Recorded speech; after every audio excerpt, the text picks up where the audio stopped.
जी, दूसरे सेशन में हमारे साथ हसन अय्यूब भाई होंगे, उनसे पूछेंगे कि ये 90 रोज़ इलेक्शन वाली भी सुप्रीम कोर्ट में अब हियरिंग होने जा रही है। उसके अलावा 2 बड़े कोई इंटरव्यू आ रहे हैं और तीसरा इनका रावी चैन की नींद ही सो रहा है या जागा है अभी? जी, अस्सलाम वालेकुम। वालेकुम अस्सलाम। हसन भाई कैसे हैं? वो तो जान इस्माइल की वजह क्या है पहले ज़रा ये बताएँ? नहीं, स्माइल की वजह ना वो आपने कहा कि रावी चैन की नींद सो रहा है ये जागा है। तो रावी तो जाग ही रहा है, चैन ही चैन लिख रहा है, ठीक चैन, है, सुकून। ठीक है, चैन ठीक मतलब वो चीज़ वाला चैन नहीं है जो चाइना के लोग कह देते हैं। ये चाइना वाला चैन नहीं है, ये पक्के वाला ये चैन है। पक्के चलें वाला इस चैन पे है। एंड पे आते हैं कि रावी क्या कह रहा है या क्या कह रहा है।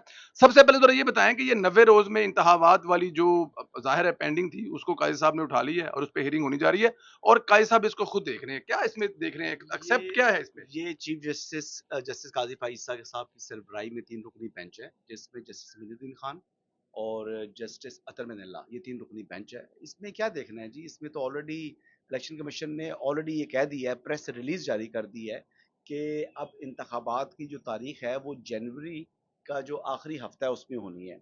अच्छा, इसमें यानी टेंटेटिव डेट देख लें तो लास्ट संडे जो होगा वही पोलिंग डे मोस्ट लाइकली होगा, कोई छुट्टी का दिन है। अच्छा, दूसरी चीज़ क्या है जी कि इसके हवाले से क्योंकि ये ऑलरेडी मैटर जो है वो फर्स्ट राउंड ऑफ लिटिगेशन तो उसकी गुज़र चुकी है, ये तो सेकंड राउंड आ रहा है, बल्कि थर्ड राउंड है उसका। तो इस थर्ड राउंड के अंदर इलेक्शन कमीशन भी आ जाएगा, वो अपना जो है मौक़िफ़ दे देगा कि डिलिमिटेशन का जो अमल है वो मुकम्मल हो जाएगा और जब जब डिलिमिटेशन का अमल मुकम्मल हो जाएगा, तो उसके बाद हम इलेक्शन शेड्यूल अनाउंस कर देंगे। इलेक्शन शेड्यूल उससे पहले अनाउंस किया नहीं जा सकता। ये 52 डेज़ होते हैं, 52 दिन।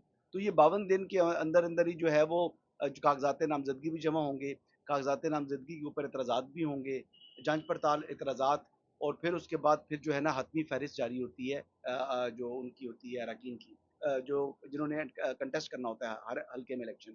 तो ये बुनियादी चीज़ है, तो मेरे ख्याल के मुताबिक कोई ये बड़ा केस नहीं है, आप इसमें से कुछ ज़्यादा खबर नहीं निकाल पाएंगे। हाँ, जो गैर यकीनी सूरत हाल उन लोगों के लिए जिनको अभी भी जो है शक है, शुबा है कि इलेक्शन नहीं होंगे, शायद ताख़ीर का शिकार होंगे, तो उनके लिए इत्मीनान के लिए कम से कम सुप्रीम कोर्ट एक कोई डेट अनाउंस कर सकती है या इलेक्शन कमीशन की के कंसेंट के साथ एक डेट अनाउंस कर दे। अच्छा अब आप कह रहे हैं कि इलेक्शन की डेट जो है वो शायद सुप्रीम कोर्ट अनाउंस करेगी। With consent of election commission. देखिए, इलेक्शन कमीशन भी एक आईनी इदारा है, ठीक है। सुप्रीम कोर्ट भी आईनी इदारा है। तो वैसे तो मुनासिब नहीं होता कि अदालत उज़्मा जो है या अदालत आलिया इलेक्शन कमीशन के मामलात में बिलखुसूस जो इंतज़ाम और इंसराम के ज़िम्मेदार है इंतखाबात के इनेकाद के हवाले से, वो इलेक्शन कमीशन ऑफ पाकिस्तान है। कॉन्स्टिट्यूशन ने उसको एक मैंडेट दिया हुआ है। तो उसमें ज़्यादा जो है ना वो इंटरवीन नहीं करना चाहिए अदालतों को, ये मेरा मौक़िफ़ है। बिल्कुल ठीक है। सर 2 बड़े इंटरव्यू आ रहे हैं। एक तो सुना है रिकॉर्ड हो चुका है पिंडीवाल के जो हैं शेख रशीद साहब। ये दूसरा इंटरव्यू कौन-सा रिकॉर्ड होने जा रहा है सर? ये ख़ावर मानेका साहब का इंटरव्यू के बारे में बताया जा रहा है कि उनका इंटरव्यू भी रिकॉर्ड हो चुका है। तो ख़ावर मानिका का आप ये ब्रेक कर रहे हैं कि रिकॉर्ड हो चुका है। ये सुनने में आ रही है बात, मैं तो दुबई में बैठा हुआ हूँ, किसी से मैंने कन्फर्मेशन देखिए मेरी इन चीज़ों में इंटरेस्ट नहीं है इतना। अब शेख रशीद साहब जो हैं वो नस्ली और असली थे, तो अब वो कितने नस्ली हैं, कितने असली हैं आज उम्मीद है कि मुनीर फ़ारूक साहब के जो शो के अंदर वो बता देंगे। देखिए बात बड़ी बड़ी सिंपल है। 9 मई को आप इन इंटरव्यूज़ की हद तक का कोई इंकशाफ मैं नहीं समझता। 9 मई तो वो है जो पूरी दुनिया ने देखा। ठीक। 9 मई से पहले भी बाय डिज़ाइन जो चेयरमैन तहरीक-ए-इंसाफ थे इसकी प्लानिंग कर रहे थे और वो प्लानिंग होती भी दिखाई दी है। आपने देखी, मैंने देखी, उनकी तकरीर में देखी। आप उनकी तकरीर को देख के जोड़ के देख लें, तो मैंने आपको पहले भी बताया कि पहले उन्होंने कहा जी न्यूट्रल तो जानवर होता है, यानी जानवर कहा। फिर उन्होंने कहा जी कि मीर सादिक, मीर जाफ़र, फिर उन्होंने मिस्टर एक्स, मिस्टर वाई, फिर उन्होंने कहा जी कि डर्टी हैरी, यानी क्या-क्या जो फ़ज़ूल गुफ्तगू उन्होंने जो है वो इदारों और इदारों के लोगों के बारे में नहीं की। यानी एक रेड लाइन होती है, वो रेड लाइन क्रॉस उस दिन हुई जिस दिन उन्होंने अपनी पार्टी को पहले कह दिया था कि जी मैं गिरफ्तार हुआ तो आपने इन मकामात के ऊपर हमले करने हैं। अब अगर मैं तो ये कहता हूँ कि अगर इन मकामात पर हमले करने वालों को अगर छोड़ दिया गया, इनको अगर छोड़ दिया गया तो फिर पाक फ़ौज में और पंजाब पुलिस में कोई फ़र्क नहीं रहेगा। तो लिहाजा वंस फॉर ऑल टाइम एक एग्ज़ाम्पल सेट करने की ज़रूरत है। चाहे कोई बड़ा आदमी उसमें इन्वॉल्व है, कोई छोटा इन्वॉल्व है। हर एक को कानून के मुताबिक सज़ा मिलनी चाहिए और बिल्कुल वैसे तो मिलिट्री कोर्ट्स में सिविलियन के ट्रायल का हामी नहीं हूँ। लेकिन ऐसे लोगों ने जिन्होंने रियासत पाकिस्तान पर हमला किया है, मुनज़्ज़म हमला किया है और उसमें कोई शर्म नहीं की, कोई हया नहीं की, तो उन लोगों को फिर कानून के मुताबिक, क्योंकि इलेक्शन एक्ट और सुपर जो ऑफिशियल सीक्रेट एक्ट है, ये भी हमारे ही कानून है, यानी इस मुल्क में ये कवानीन राइज हैं, तो उनकी मुनासबत से उनको सजा मिलनी चाहिए। और मजे की बात बताऊं कि चेयरमैन तहरीक इंसाफ के अपने दौर में सिविलियन का मिलिट्री कोर्ट्स में ट्रायल होता रहा है। बिल्कुल ठीक है। सर आप दुबई में मौजूद हैं और सहाफ़ी जो होता है वो हमेशा खबर की खोज में होता है। ज़रा ये फरमाइए कि कल एयरपोर्ट पर जाने से पहले कहीं पर मियां नवाज साहब के सामने आने की कोई खबर है? कोई प्रेस टॉक, कोई इस किस्म की चीज़, या फिर सारियां गल्लां लाहौर जाके मीनार पाकिस्तान ते होणगियां हुण? लगता ऐसे ही है जी, लगता ऐसे ही है कि सारी गुफ्तगू जो है वो जो करेंगे वो लाहौर में ही करेंगे, और उससे पहले उनको बोलना भी नहीं चाहिए। देखिए, एक सस्पेंस होता है ना, क्यूरियोसिटी होती है, अब वो रहनी चाहिए। यानी हम तो बीइंग अ मीडिया पर्सन, मेरी तो ख्वाहिश है कि मुझे तो मियाँ साहब का इंटरव्यू मिले, ताकि मुझे स्कूप मिले, जो गुफ्तगू करनी है वो मुझसे करें। लेकिन ऐसा मेरे ख्याल से वो करेंगे नहीं। मियाँ साहब जब भी बोलते हैं अपनी मर्ज़ी से बात करते हैं, और वो बात कभी भी मीडिया की मर्ज़ी के मुताबिक जो है वो नहीं चलते। यानी कभी उन्होंने अगर किसी पर तनकीद भी करनी है तो अपनी मर्ज़ी से करेंगे। और आपको मज़े की बात बताऊँ, ये जी। लाहौर वाले हमारे दोस्त जो थे ना, सॉरी लंदन वाले हमारे दोस्त जो थे, वो जो मियाँ साहब के साथ गुफ्तगू होगी, चिट-चैट होगी, वो चिट-चैट उन्होंने तभी की, आते-जाते, जब उनकी अपनी मर्ज़ी थी। जब उनकी मर्ज़ी नहीं थी, तो यकीन करें जिसने जो मर्ज़ी सवाल कर लिया, मियाँ साहब चुप करके खामोशी से जो है ना गाड़ी में बैठ के चले जाते हैं। तो ठीक है, ये उनकी अपनी चॉइस है, और तरीक़ाकार भी यही होना चाहिए। देखिए, अब उनको अपना एक आइंदा का लाया अमल देना है। उन्होंने लोगों से कनेक्ट करना है, और मोस्ट लाइकली, यानी जो पहले बहस चल रही थी कि मियाँ साहब आएँगे, नहीं आएँगे, तो मियाँ साहब अब आ रहे हैं। फिर कह रहे थे कि मियाँ साहब आएँगे तो गिरफ्तार होंगे। तो मैंने तो अल्लाह का शुक्र है, अगर वो आप ट्वीट भी अपने व्यूअर्स को दिखा सकें कि 2022 के अप्रैल में मैंने ये कहा जी, जी, था। वो ट्वीट के बारे में ज़रा बता दें प्लीज़, वो हाँ, बहुत जी, ज़रूरी ट्वीट है। कि मैंने यही कहा था कि जी, कि ये जो लोग ये मतलब ये जिन लोगों का ये ख़्याल है कि नवाज़ शरीफ जेल जाने के लिए पाकिस्तान आएँगे, तो ऐसा नहीं है। नवाज़ शरीफ जब पाकिस्तान आएँगे तो उनके खिलाफ जो कायम मुकदमात हैं, वो उतनी ही तेज़ी से ख़त्म होंगे जितनी तेज़ी से ये कायम हुए थे। तो ये कोई इन्फॉर्मेशन बेस्ड बात नहीं थी, ये मेरा अपना एनालिसिस था, क्योंकि केसेस के अंदर जान नहीं है। मेरी जो मैंने पॉलिटिकल रिपोर्टिंग से मैंने अपने करियर का, सहाफ़ती करियर का आगाज़ किया। तकरीबन 10-11 साल मैंने पॉलिटिकल रिपोर्टिंग की। फिर उसके बाद मैंने 5-6 साल जो है वो कोर्ट रिपोर्टिंग की है, और supreme court of Pakistan cover किया है। साकिब निसार साहब का दौर भी मैंने कवर किया है। अच्छा जी। तो जब जुडिशियल एक्टिविज़्म भी आपने देख लिया हो, और आपने जो है वो आपने पार्लियामेंट्री रिपोर्टिंग भी की हो, और सियासत को भी समझते हो, तो फिर एक बड़ा अच्छा कॉम्बो बन जाता है। और वो कॉम्बो जब बनता है तो फिर रावी चैन ही चैन लिखता है। अच्छा चलें, आखिरी सवाल ये आपके रावी के बारे में। रावी आने वाले वक़्त में पाकिस्तान का जो सिनेरियो बनने जा रहा है, जो सियासत जा रही है, जिसमें पाकिस्तान तहरीक-ए-इंसाफ का नामो-निशान नहीं मिल रहा, और पाकिस्तान पीपल्स पार्टी भी काफ़ी ख़ाइफ़ है कि शायद उसका भी कोई रोल बहुत ज़्यादा नहीं है। क्या लिख रहा है सर आने वाले वक़्त के बारे में रावी? सर देखिए, रावी के मुताबिक तो, अगर आप रावी, वैसे बता दूं मैं खुद ही रावी हूँ। रावी कोई तीसरा बंदा नहीं है। रावी इज़ हसन अय्यूब खान। चलें आपको ये बता देता हूँ। और मतलब ये रावी की चिड़िया जो है वो हसन अय्यूब असल है। में चिड़िया भी यही होता है, जब खबर आपके पास आ जाती है, आपने एनालिसिस भी करना होता है, कुछ खबर मिक्स करनी होती है, तो कोई कहता है चिड़िया। मुबशिर लुकमान साहब ने जो है वो चुड़ैल। चुड़ैल का लफ्ज़ इस्तेमाल किया, मैंने रावी का शुरू कर दिया। जी। तो मैंने सोचा जी, चिड़िया चुड़ैल मिलती-जुलती हैं, तो अपना ही कोई नाम देते हैं, तो रावी कर दें। अच्छा, ये कई लोग वो समझते हैं कि ये फीडेड इन्फॉर्मेशन है। तो जुमे नमाज़ के लिए मैं और आप जा रहे हैं, जी, बिल्कुल तो ठीक। मैं ऑनेस्ट टू गॉड बताता हूँ, ये फीडेड इन्फॉर्मेशन नहीं होती। बिल्कुल ये ठीक। मेरी अपनी मेहनत से इन्फॉर्मेशन मिलती है, और इन्फॉर्मेशन हासिल करने के बाद कुछ एनालिसिस भी होता है। ठीक। तो जब उन दोनों को आप क्लब करते हैं, तो फिर आप अपनी चीज़ बनाकर अपने एनालिसिस और कुछ इन्फॉर्मेशन के ऊपर आप खबर दे देते हैं।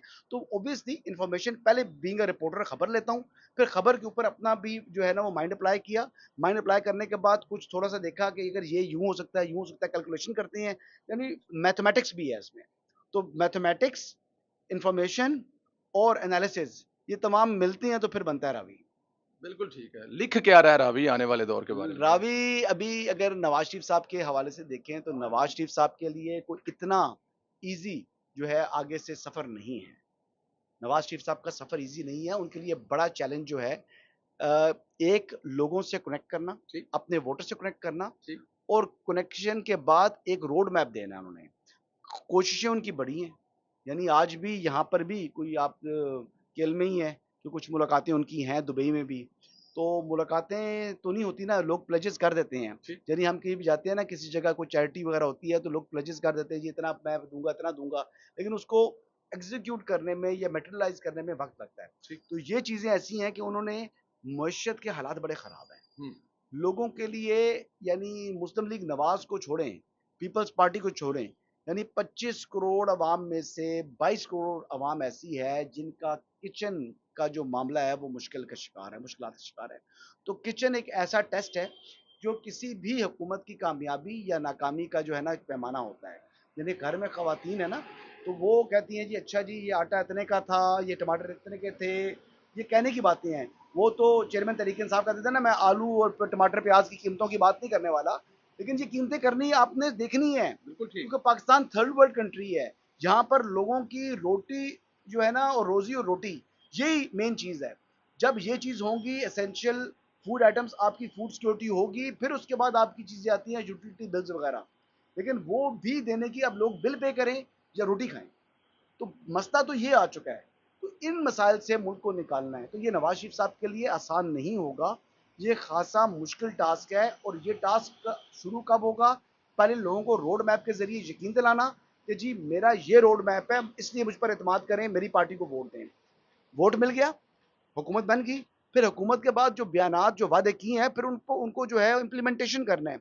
तो मैं आपको मोस्ट लाइकली बता रहा हूँ कि नवाज शरीफ साहब को शॉर्ट टर्म प्लान नहीं देंगे। नवाज शरीफ मतलब साहब 90 का दिन वाला या 300 दिन वाला? सवाल ही पैदा नहीं होता। सवाल ये रवि की खबर समझ लें कि ये सवाल ही पैदा नहीं होता कि वो 3 दिन या 1 साल का या 1.5 साल का प्लान दें। वो मिनिमम मिनिमम 5 साल का प्लान देंगे। तो ये 5 साल की, देखो मुल्कों में तो 20-20 साल की प्लानिंग होती है, बिल्कुल 30-30 ठीक। साल की प्रोजेक्शन करते हैं बिल्कुल कि ठीक। ये होगा। तो एक चीज जो उनके लिए इस वक्त कंफर्ट जोन, जो उनके लिए एक क्वेश्चन है, वो SIFC है। यानी SIFC, और इसमें यानी क्रेडिट गोज टू जो army chief general Asim Munir Asim साहब। मुनीर साहब, ये उनका ब्रेन चाइल्ड है, और ये बड़ी जबरदस्त चीज है। मतलब अगर मुल्क को नहीं उठना है तो CPEC, SIFC, इनके कॉम्बिनेशन से मुल्क को ट्रैक पर लेके जा सकते हैं। अदरवाइज आपके मुल्क को डिफॉल्ट कर गया है Imran Khan, try to understand. मुल्क डिफॉल्ट हो चुका हुआ है। आपकी जितने, यानी आपकी इकोनॉमी है, उसके 80-85% तक जो है वो कर्जे आपके हो चुके हैं। तो ये टेक्निकली मुल्क डिफॉल्ट है। आपकी आमदन और आपका जो खसारा है उसमें बहुत बड़ा गैप आ चुका है। फिर उसके ऊपर आपके ऊपर पेंशन वगैरह हैं, आपके 6 यूनिट्स हैं, यानी पाकिस्तान स्टील मिल आ गई, PIA आ गई, ये कॉर्पोरेशन आ गई, ये इकोनॉमी के ऊपर बोझ है। आपने इस बोझ को, बैगेज को फेंकना है, और फिर आपने मुल्क को राइट डायरेक्शन पे लेके जाना है। शोई साहब, ये बातें जो है ना वो सुहाने ख्वाब, यानी मीडिया पर ट्वीट्स के रीट्वीट्स लेने के लिए लोग बातें करते हैं, लेकिन बात इंसान को वो करनी चाहिए कि जो हकीकत पर मबनी है। आप लोगों को सुहाने ख्वाब दिखाएं, और बाद में आप कहें 50 लाख घर बना दिया, हमने 1 करोड़ नौकरी दे दी, तो हमने देनी है, तो अमली तौर पर ना आपने जो है वो 1 लाख क्या, मतलब 10,000 घर भी नहीं दिए, और आपने जो नौकरियां हैं वो लोगों की जो है वो 5-10 हज़ार नौकरियां ले गए। तो ये मतलब इस तरह की चीज अगर आपकी है, ग्राउंड रियलिटीज हैं, तो आपको you have to wake up. बिल्कुल ठीक है। मियाँ साहब को 5 साल का प्लान देना पड़ेगा। हसन भाई बहुत शुक्रिया इन तमाम चीज़ों के लिए, बहुत शुक्रिया हसन भाई। जी, हसन भाई हमारे साथ थे, वो कह रहे थे कि नवाज शरीफ पर फूल तो ज़रूर बरसाए जा रहे हैं लाहौर में उनकी आमद पर, लेकिन ये फूलों की सेज नहीं, कांटों की सेज है, जो हमेशा नवाज शरीफ चूज़ करता है और इस दफ़ा फिर कर रहा है। चाहे वो 2013 वाला पाकिस्तान हो, 97-98 वाला पाकिस्तान हो, कभी भी फूलों की सेज नहीं मिली नवाज शरीफ को। लेकिन जब नवाज शरीफ को निकाला गया, और जिसने निकाला वो ज़रूर बैठा नवाज शरीफ की बनाई हुई फूलों की सेज पर। अभी भी नवाज शरीफ वापस आ रहे हैं, वो यूएई में चाहे मिल रहे हैं, चाहे वो सऊदी अरब में मिल के आ रहे हैं, किन से मिल के आ रहे हैं, क्या लेके आ रहे हैं, कौन सी गारंटियां लेके आ रहे हैं। वो जैसे कहा कि वो जब फंडिंग होती है तो कहना यार मेरे लाख रुपया आ गया, वो लाख रुपया मिलता नहीं हैगा, लेकिन वो लिखा जाता है। तो इस तरह बहुत सारी ऐसी चीजें मियां मोहम्मद नवाज साहब साथ लेके आ रहे हैं। अगर जैसे होगा पाकिस्तान आगे जाएगा, मियां मोहम्मद नवाज साहब चौथी दफा जब इस्लामाबाद लाहौर से निकलेंगे वजीर आजम का हलफ उठाने के लिए, आप देखिए वो पाकिस्तान का टर्निंग पॉइंट होगा। बहुत ज्यादा ख्याल रखें। मैं आप लोगों से जितना प्यार करता हूं, मेरे भाई राजा साहब जो है जितनी मेहनत से ये वीडियो बनाते हैं, ये कैमरा पकड़ते हैं, कमाल का पकड़ते हैं और कमाल की वीडियो बनाते हैं। तो राजा साहब बहुत शुक्रिया, थैंक यू वेरी मच, खुदा हाफिज।